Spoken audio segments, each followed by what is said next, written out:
Good morning, everybody, and welcome to a review of the Tales of Wedding Ring Season 2, Episode 8. Now, I get it. This is the 8th episode. You expected some things. You expected some action. You expected some fan service. You expected some harem gigawatt thing going on where Sato banging each of his princesses, or even his sister, or even Marion's sister. Hime's sister. You would expect the Tales of Wedding Rings to be more of a we want to see action. You want to see blood. You want to see some fan service. You want to see this and that. Guys, this is the 8th episode of Tales of Wedding Ring Season 2. This is one of those times where you have to build up. Now, I've seen this episode and I knew where this is going to lead to because, again, I ain't surprised where this direction is going. But this is one of those, important episodes. Yes, there's a lot of talking. There was a lot of this and that. I get it. It's like a no-talk jutsu. You just want to see people talking and talking and talking. But the thing about dialogues is this. When you see shows that has a lot of talking and then you expect that you're going to learn more about the important characters. And I get it. I get it. You want to see it. But we didn't get that. We didn't get a lot of action in this episode. It was more like talking.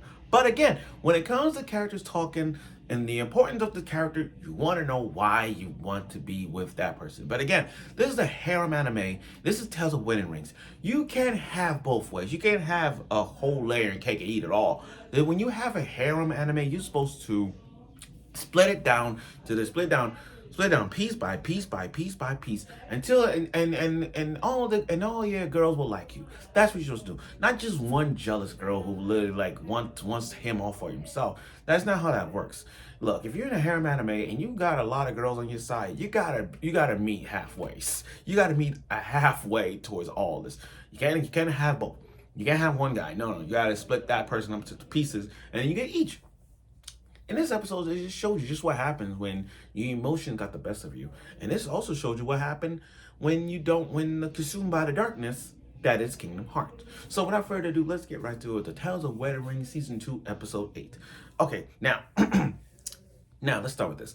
Sato, my boy, running off in a blaze of glory, trying to save Hime from the corruption of the darkness. Again, watching this is totally Kingdom freaking Hearts. This is Kingdom Hearts in a nutshell. So I'm not really surprised by how that's going with the whole darkness being controlled by Hime. But this is Hime that we're talking about. Look, Hime is my third favorite princess out of the 5. If you would have asked me where I put the 5 at, is Nefertiti's 1, she's my best girl. Grana is 2, Hime is 3, Amber's 4, and then Safia's 5. Okay, that's your 5 right there. Now, as Sato, our beloved MC, is raced off into the sunset, raced off into the abyss, the darkness that is Hime's dark cloud. You got the other abyss alliances, this dark abyss, just summon all this, and we got to see some improvements, especially Nefertiti. Nefertiti has some moments. This is one of her moments. I gotta give the Wind Princess some credit. This is why I love Nefertiti. She has stepped up. You gotta understand, from the beginning, she was just a shut-in girl to now being a well-developed team member and a well-developed hottest elf. I have her in the top 3 hottest elves in anime. Look, if we do the hottest elf girls, I'll tell you right now, Nefertiti. Nefertiti is number 3. No, actually, no, I take that back. She's second. I take that back. She is the second hottest elf girl in anime. Like if I were to do a top 5 elf girls, I'm sorry, she would be second for me. Okay, now, but she has developed. Her wind magic was spot on. So as they were facing off the darkness outside, the whole summoning all the abyss lords and whatnot, we going on to Sato. Now, this episode was all about talk. This episode was a talk. I get it. You want to see, but we did get a little somewhat of a fan service vibe, somewhat fan service of Hime's body. But the whole thing was just Sato trying to get Hime out of the darkness. When characters talk a lot, this was this. Now, this is a Hime Sato episode, guys. This was mostly 99% of this episode was a Hime and Sato talk jutsu vibe, where Hime, the darkness Hime, is putting all of her emotions, her jealousy on us. It's like ever since Sato came to this world, there was emotions There were so many negative emotions in this episode. So many negative emotions to a point where it's like she blames herself for putting Sato in a situation. She blames herself for not getting the love and affection. You know what I said? Your wants and needs. Your girl always first. That's what Hime was facing. Because you gotta remember, ever since Sato got those four princesses, she's been holding back. It's like she wants Sato all for himself. But now that the other four came into the play, it's like, damn. Damn, I wanted Sato for me. Just me. I want you to love me and only me. Don't add other four. That's what Hime's facing. All the emotions that build up this darkness. I thought that's why. And for Sato, he felt bad for himself because he's not pulling any punches and as a harem MC. Because yes, he loves Hime. Yes, he loves Hime to the core. But it's not like he could just he cares about the other four. You know what I'm saying? He really cares. It's just that she not Sato in his words, he's not putting Hime emotions first. He's not thinking about that first. You know, he felt bad that he's not putting his own weight into this whole Hime situation, not one bit. That's what's going on. Okay, now here's the thing. This was the twist going on with Hime this Hime personality. I like how they split Hime into 5 personalities. Like, do you want the childhood Hime? Do you want do you want the childhood Hime? Do you want the ring princess Hime? Do you want the lustful body Hime? Do you want the Hime? Do you want the best friend Hime? Or do you want just regular Hime? It's like, damn, they breaking Hime down to 5 different personalities.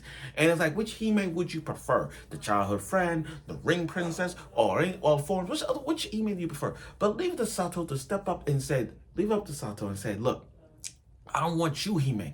I want the Hime that always been with me since day one. I want the Hime that I love. I want the Hime I like consumed by the darkness. This is totally Kingdom Hearts. That you can see the Kingdom Hearts in this 5 year. But again, this whole episode was really good. I'm not gonna hold you in that grudge. You know, it's not really much to talk about in this episode because, again, this was a Hime Sato episode. A lot of talking in this. But, again, you get to see Sato and Hime putting so many emotions into this to a point where Sato's doing everything he can to get Hime away from the darkness and being controlled by the abyss. I mean, she's the element of freaking light. She has the light magic. She can erase the darkness. You know what this reminds me of? This is kind of like, and just now it just dawned on me. You guys remember Digimon? You guys remember Digimon season 2? Season 2?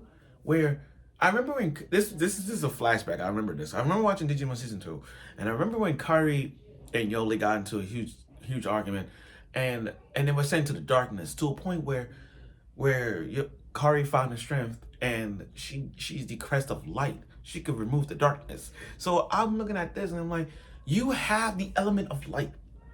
You are the soul of of all the elements. Light is the most powerful source to erase the darkness.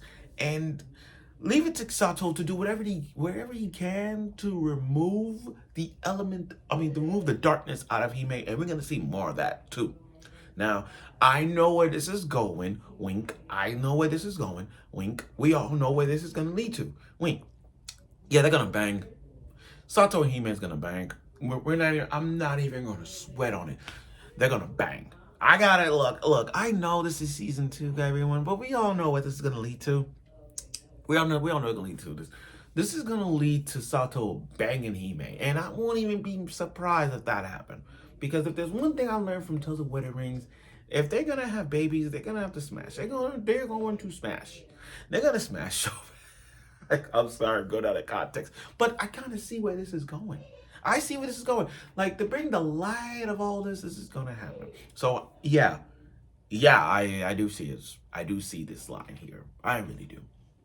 But overall, though, this episode was really good. I mean, this episode was good. I'm not saying really good. This was good because again, this episode had a lot of talking, this and that. But again, you get this. This is a Sato. This was more of a Sato Hime episode of them talking, expressing their feelings towards one another, and finding Sato getting the courage to express his feelings and all that, just to get Hime away from the darkness. That was all this. That's what it was. Did it have a little bit of fan service? Sure.